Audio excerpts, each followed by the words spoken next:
ជំរាបសួរដល់ពុកម៉ែបងប្អូនទាំងអស់គ្នាថ្ងៃនេះខ្ញុំនឹងខ្ញុំនាំទៀតសម្រាប់បងប្អូនណាដែលត្រូវការបូវីញូនៅក្នុងវីដេអូ TikTok ចំពោះការបូវីញូនេះផងដែរគឺអត់មានអីពិបាកទេបងប្អូនគ្រាន់តែមើលវីដេអូនេះពីដើមដល់ចប់ហើយក្នុងការបូវីញូនេះផងដែរគឺបងប្អូនសម្រាប់លក់អនឡាញឬក៏ផលវីដេអូមួយចំនួនអីដែលអត់មាន view អាចបូ view បានដោយគ្រាន់តែមើលវីដេអូនេះងាយប៉ុណ្ណឹងឯងហើយក្នុងការបូ view នោះផងដែរយើងគ្រាន់តែត្រូវការ link វីដេអូប៉ុណ្ណោះហើយឧទាហរណ៍ថានេះខ្ញុំយកវីដេអូនេះយកមកបូ view ហើយក្នុងវីដេអូនេះផងដែរគឺមានចំនួនត្រឹមតែ 2k view ទេហើយក្នុងការបូ view នោះផងដែរគឺអត់មានអីពិបាកទេយើងគ្រាន់តែចូលទៅក្នុងវីដេអូហ្នឹងបន្ទាប់មកគឺយើង copy link នៅក្នុងវីដេអូហ្នឹងហើយ copy link វីដេអូហ្នឹងគឺយើងគ្រាន់តែចុចកន្លែង share មកបន្ទាប់មកយើងចុចកន្លែង share ហើយយើងនឹងឃើញពាក្យ copy link នៅខាងក្រោមពេលដែលយើងឃើញ copy link ហ្នឹងហើយយើងគ្រាន់តែចុចលើពាក្យ copy link ហ្នឹងមកបន្ទាប់មកយើង copy link អីហើយយើងគ្រាន់តែចូលទៅក្នុង Safari ហើយបន្ទាប់មកយើងចូលទៅក្នុង Google ចំពោះបងប្អូនដែលប្រើ Android អីបងប្អូនមាន Google ឬក៏ Chrome ស្រាប់ហើយប៉ុន្តែនាងខ្ញុំគឺប្រើ iPhone ចឹងនាងខ្ញុំត្រូវចូលទៅក្នុង Safari សិនបន្ទាប់មកពេលដែលយើងចូលទៅក្នុង Google របស់យើងហើយយើងសើចពាក្យថាសបាយ SMM បងប្អូនសើចពាក្យសបាយ SMM មកសបាយ smom.com បងប្អូនសើចតាមនាងខ្ញុំដាក់នឹងមកបងប្អូននឹងឃើញ website មួយនៅខាងលើគេបើជាបងប្អូនសើចតិចក្បាលតិចកតុយទេបងប្អូននឹងឃើញ website គេផ្សេងអាចនឹងច្រឡំជាមួយ website របស់នាងខ្ញុំអញ្ចឹងបងប្អូនសើចឲ្យអស់មកពាក្យសបាយ smom បន្ទាប់មក .com ពេលដែលយើងឃើញ website ហ្នឹងហើយគឺយើងឃើញ website មួយនៅខាងលើគេដែលមាន logo រូបតុក្កតា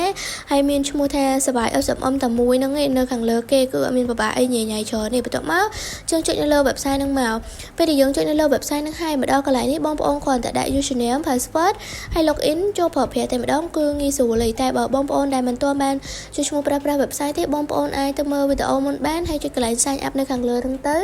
បងប្អូននឹងឃើញពីរបៀបចុចឈ្មោះប្រើប្រាស់ website នេះខ្ញុំបានផុសវីដេអូមុនហើយ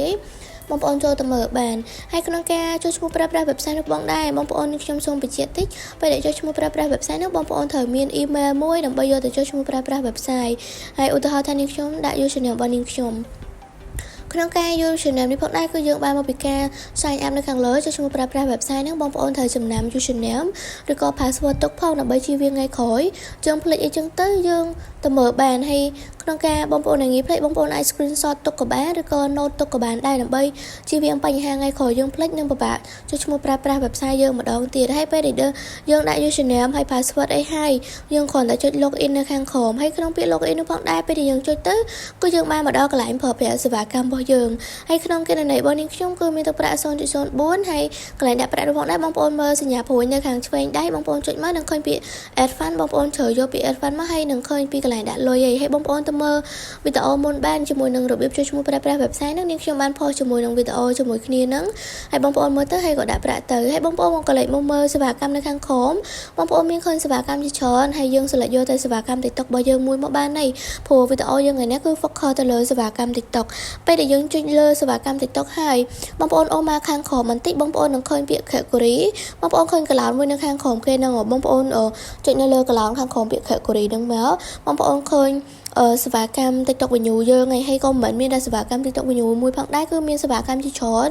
មានសេវាកម្ម TikTok Live TikTok Share TikTok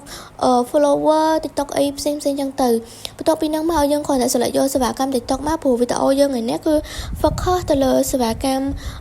Venue TikTok ចឹងបន្ទាប់ពីយើងជ្រើសរើសហើយយើងមកមើល service នៅខាងក្រោមបងប្អូនចុចនៅលើកន្លោនហ្នឹងមកនេះខ្ញុំនឹងប្រាប់ពីជំរឿរបស់វាឧទាហរណ៍តម្លៃទី1មានតម្លៃ 0.10 ក្នុង 1000 view តម្លៃទី2មានតម្លៃ 0.17 ក្នុង 1000 view ហើយមានតាមតម្លៃវានីមួយនៅខាងក្រោមនឹងទៀតហើយនេះខ្ញុំសូមបញ្ជាក់ទៀតថាបើបងប្អូនចង់បានសេវាកម្មដែលល្អនៅក្នុងសបាយ SMM បងប្អូននេះខ្ញុំសូមបញ្ជាក់ថាបងប្អូនកុំយកសេវាកម្មណាដែលមានធូរថ្លៃពេកឬក៏ថ្លៃពេកផងដែរបងប្អូនសាកល្បងដំបូងឧទាហរណ៍ថានេះខ្ញុំយកតម្លៃ 0.11 នេះនាងខ្ញុំយកអានឹងមកដើម្បីធ្វើវីដេអូឲ្យបងប្អូនងាយមើលទាំងអស់គ្នាសិនបន្ទាប់មកយើងមកដល់កន្លែងនេះយើងផាស link ដាក់កន្លោនហ្នឹងមកយើងចុច2ដងនៅលើកន្លោនហ្នឹងទៅយើងនឹងឃើញពាក្យផាសនៅខាងឆ្វេងដៃយើងចុចនៅលើពាក្យផាសហ្នឹងមកយើងនឹងបាន copy link ដែលយើងបាន copy ពីដើមវីដេអូហ្នឹងយកមកដាក់កន្លោនហ្នឹងហើយមកដល់ខាងក្រោមគឺជាចំនួន view ដែលយើងត្រូវការបងប្អូនអាចដាក់ពីចំនួន50ឡើងឧទាហរណ៍ថានេះខ្ញុំដាក់100 view ចឹងទៅបងប្អូនឃើញចំនួនទឹកប្រាក់តាមខាងក្រោមឆាយខាងក្រោមដែលយើងចំណាយនោះគឺតិចមែនតើហើយបន្ទាប់ពីហ្នឹងមកបងប្អូនគ្រាន់តែចុចនៅ submit នៅខាងក្រោមផ្ទៃពណ៌ខៀវនៅខាងក្រោមហ្នឹងទៅបងប្អូននឹងឃើញវាលោតផ្ទាំងពណ៌ខៀវ មួយឲ្យយើងគឺផ្ទះពណ៌ខៀវបែបនេះបងប្អូនបានន័យថាការបញ្ជាទិញសេវាកម្មរបស់យើងនឹងគឺជោគជ័យរួចដល់ជាការស្រេចអីហើយក្នុងគេរងចាំបងប្អូនក៏រងចាំពី5ទៅ10នាទីបងប្អូននឹងឃើញលទ្ធផលលោតចូលទៅក្នុង TikTok របស់បងប្អូនហើយបងប្អូនមានចម្ងល់កន្លែងណាទេអាច comment នៅខាងក្រោមវីដេអូបានហើយកុំភ្លេចជួយ subscribe នៅលើ channel YouTube របស់នាងខ្ញុំផងហើយចាំជួបគ្នានៅវីដេអូក្រោយអរគុណដល់បងប្អូនទាំងអស់គ្នាដែលមើលវីដេអូនេះពីដើមដល់ចប់